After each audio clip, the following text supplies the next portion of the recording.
Well, joining me on the line is the brand new Hawick coach, and that is Phil Leck. And Phil, welcome to the programme. Thank you. First of all, congratulations. No doubt about it, this is going to be a big challenge. Yeah, challenge I'm looking forward to, but yeah, it is a big challenge. I think the lads have struggled manfully for the first part of the season, but hopefully we can help them get out of that. So what about the reason that attracted you to the job in the first place? Because it's obviously been a very difficult season for Hawick. Yeah, I mean, I've been working in academy rugby and in professional rugby for a little while now, and I wanted a new challenge, and I went to... I've sort of been through an Upton visit to Hawick on a number of occasions for the rugby, and the tradition there in the town attracted me to want to go and work there, really. Now, of course, you're in charge for the game this Saturday against Kelso, which is at the RBS Cup match, and I believe you're going to be meeting the boys for the first time tomorrow? Yeah, hopefully. I've seen them play. I've seen some video, and I've watched them train last week. I'm going to sort of meet them personally tomorrow, hopefully, and have a meeting and see where we go from there. How would you describe your own style of coaching? I suppose really I enjoy empowering the players to be able to go out and play. I don't play strictly rigid rugby, and I think my big strength is trying to make sure that the lads enjoy playing the game and want to enjoy winning, and we'll do everything that we can to help them do that. What will be your first message to the team, Phil? The first message to the team will be to approach the rest of the season with an open mind, because we will try to change things, but at the end of the day, it's led by the players that we've got. Obviously, the transfer deadline's gone, and you know that there are a group of lads that are trying to work and play at the same time. So, you know, all I'm wanting to do and wanting them to do is to approach the rest of the season with an open mind and with a winning mind, really. They've started that process themselves last week, and I'm sure that'll have gone some way to alleviating and taking the monkey off the back that was the defeats that went before that. But that's past, and we'll just focus on the future. Bruce McNeil is the captain of the club, a very popular captain as well, and a very strong character. Have you had a chance to talk to him yet? Yes, I spoke to him last week before training. Obviously, at this moment in time, it was just a case of touching base with him. But he seems very, very positive, and he is a very strong character, and a strong character on the pitch, and really looking forward to working with him. Now, we all know, obviously, that Hawick have struggled this season so far, but the good news about that is that is now, as you say, you can write a line under that, because it doesn't matter anymore. You're starting afresh come January in Premier B, and the opportunity, of course, to actually get one of those two promotional spots back into the top flight. That's the sole focus. I mean, it's sort of a fairly lucky stroke that I'm going to be able to get the lads for a couple of 3 games in the Borders League and the Cup before that, and we'll be focusing on developing a style of play and a winning mentality that will help us get through that, because we're definitely looking for those promotion places. Now, you've got a very impressive CV. Give us a little bit of potted history for those who aren't familiar with you. My main part of my career has been at Sale Sharks. I've been sort of looking after the academy there for 7 years, and we've created a very good base of young players that have gone on and played professional rugby. I do a lot of coach education, and I do an awful lot.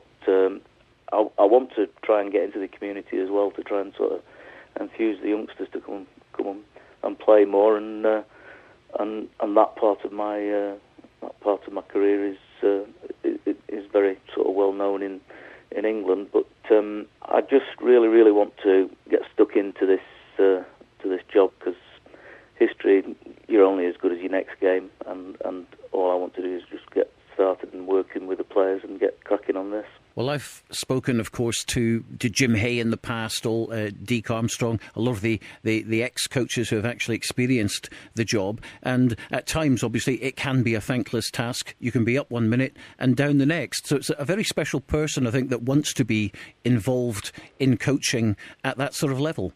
I just don't see it like that. I'm a very positive person, and of course you're going to have ups and downs, but that's life. Everything in life's ups and downs. And the lads, if we can get a good atmosphere going and a work ethic going and a winning mentality going, the results and everything else will take care of themselves from there. The thing that I've noticed from from watching them at this moment in time is they're not a million miles away. They're not a million miles away from it. And if I thought it was a hopeless and thankless task, I wouldn't be even thinking about doing the job. But as it is, I went to watch the game against Curry, something like 50, 60 points down, and still scored the final try after 10 phases of really decent rugby. So, the heart's there. Maybe some of the technical ability needs a little bit of work on, but we'll play with the players that we've got.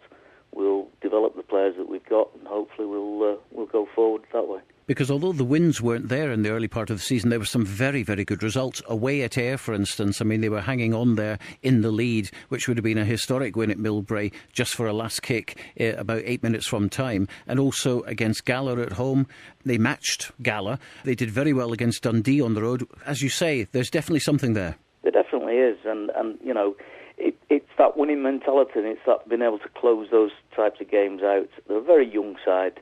Got very inexperienced players, and that'll develop with time.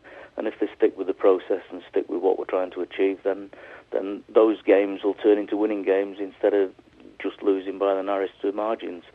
Up to the Curry game, I suppose I gave them the kiss of death before the Curry game.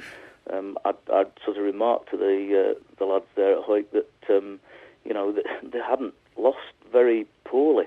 They'd always been there or thereabouts and competed, which it's good, and that heart there will take them past what obviously has been a sort of a fairly traumatic first part of the season. And I think you're very big on individual skills, aren't you? Developing those. Yeah, I am. I think rugby's a fairly simple game. It's go forward, pass backwards, keep the ball, and we complicate the game massively as coaching staff generally, and I try not to complicate it, and good basic skills is going to win the day every single time. I talk about in my coaching, we'll talk to them, the lads, about saving themselves 100th of a second just by accuracy of pass and that sort of thing. And it's that difference between putting the ball out in front of somebody and putting the ball behind them that's sometimes the difference between scoring and not scoring. And are you looking to bring any players from Sale with you? I couldn't say that on the air, could I? Every coach does it. There are players, but as I said to you before, all these lads that are playing here are not professional players, and part of their big ladder to climb is that they're playing against semi-professional and sometimes professional players, and if we can and if we develop the ideas that we've got within the club, then hopefully we will fetch some strength to bolster certain areas. But at this moment in time, the Hawick players are the ones that we've got to work with, and the Hawick players are the ones that are most important to me and key to doing what we're doing. Now, just finally, Phil, Borders Rugby obviously is something a little bit special. You've experienced it obviously in the past, but actually working in the environment, I bet you're licking your lips, aren't you? I just think it's fantastic. It's a great tradition. It's a massive skill base. And if you look at Hawick, there's three sides in the town, and there's only 15,000 people. I live in a village just outside of Burnley. There's 90,000 people, and they're on one side. So, to say that it's a rugby-mad town and a rugby-mad area, yeah, I'm definitely looking forward to it. Who wouldn't? But certainly, the history of Hawick Rugby Club is just phenomenal. Yeah, you look at the players of the past and look at the tradition and the heritage, and it's a great environment to go in. And the town, is massively supportive of the club, and the town loves its rugby and loves its history, and hopefully we'll carry that tradition on as well as fetching a bit more professionalism to what they're doing. Well, we certainly wish you all the best with Hawick Rugby Club, starting off this coming Saturday with the match against Kelso at Poynter Park. And, as I say, we'll no doubt be meeting up with you in person throughout the season. And as I say, very good luck. I'll look forward to that. Thank you very much for your time.